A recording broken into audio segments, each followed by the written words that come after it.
grand projet de barrage sur l'Iseron, rencontre sur le terrain avec les élus et les habitants. Une initiation au codage informatique pour des élèves de primaire dans une école lyonnaise. Enfin, le Temple du Change rénové après 2 ans de travaux.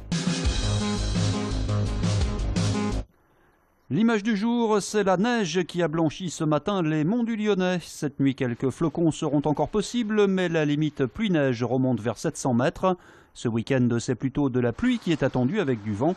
En revanche, les giboulées neigeuses seront de retour en début de semaine prochaine, lundi et mardi, avec 2 à 3 cm possibles en pleine, avant une remontée progressive des températures en milieu de semaine. L'hiver n'a pas tout à fait dit son dernier mot.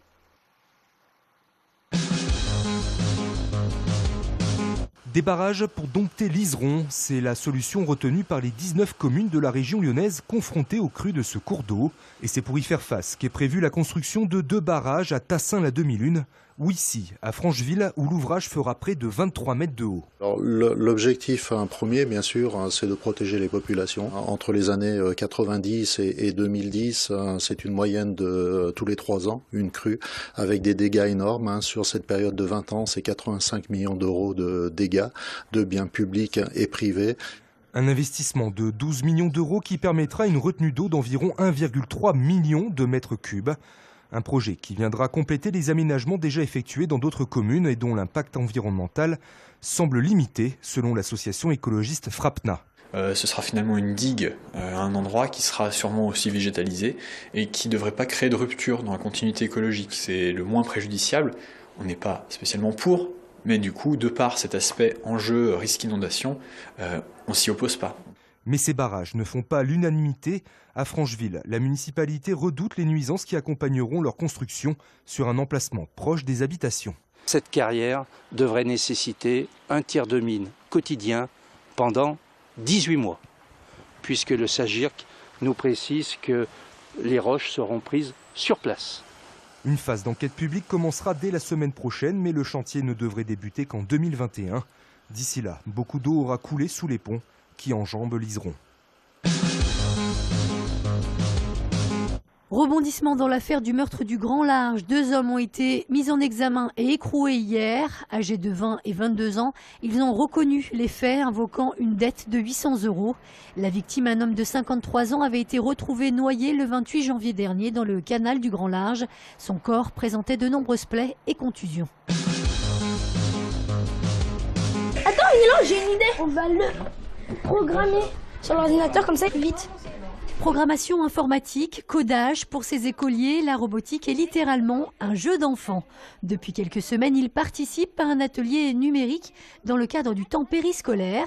L'objectif de cette séance, programmer leur robot pour une action bien précise. En fait, là, on essaye de programmer notre robot pour que, en fait, quand on tape dans les mains, il avance et que quand on appuie après sur le bouton du milieu, il s'arrête. Alors, on a mis le mode aventurier. Et il réagit aux obstacles. Dans le rôle des formateurs, des étudiants en numérique, des étudiants d'ailleurs plutôt étonnés de la facilité avec laquelle ces élèves appréhendent le codage. Des très jeunes, ils commencent à toucher à des tablettes, à des ordinateurs, tout ça, donc ils comprennent vraiment le fait de cliquer sur un bouton, ça amène à faire une action, chose que peut-être avant on n'avait pas, c'était pas vraiment, c'était pas instinctif. Cet atelier est le premier à être mis en place dans une école lyonnaise. À l'origine, on trouve des professionnels du web soucieux de sensibiliser les plus jeunes au numérique, désormais devenu incontournable dans notre quotidien. En rentrant dans le code, ça leur permet vraiment de comprendre ce qui se cache derrière les réseaux, ce qui se cache derrière les robots, ce qui se cache derrière les bases de données qui nous entourent et être pleinement conscient des opportunités et pourquoi pas des risques aussi qui peuvent les menacer. Une initiative qui devrait bientôt se développer. Habitat et Humanisme et EDF ont signé aujourd'hui une convention pour aider les locataires à revenus modestes à réduire leurs factures énergétiques. 1200 familles seront ainsi accompagnées pendant 2 ans.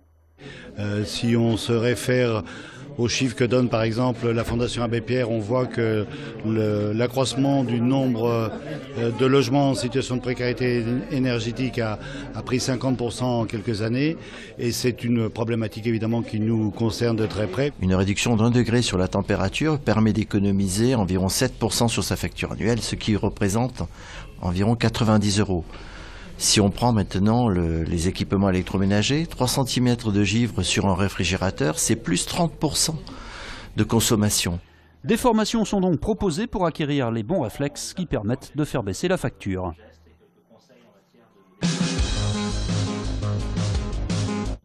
Après 2 ans de chantier, la restauration du Temple du Change dans le Vieux-Lyon vient de s'achever. Les travaux ont porté sur sa façade du 18e, réalisée par Soufflot, à qui l'on doit aussi le dôme de l'Hôtel-Dieu. Les travaux ont consisté à mettre en valeur cette façade qui est en effet très belle, très majestueuse. Elle était abîmée. Les lions qui se trouvent au sommet avaient perdu leurs dents. Il a fallu les reconstituer. Propriété de la ville, le temple est dédié au culte protestant. Le culte protestant a pu être rétabli à Lyon en 1803 par Bonaparte à la suite du Concordat. Et ce temple du Change a été le temple dont les locaux ont été attribués par la mairie de l'époque au culte protestant. Ces travaux d'un montant de 2,5 millions d'euros ont été financés à 60% par la ville et 40% par l'État. L'inauguration officielle aura lieu samedi.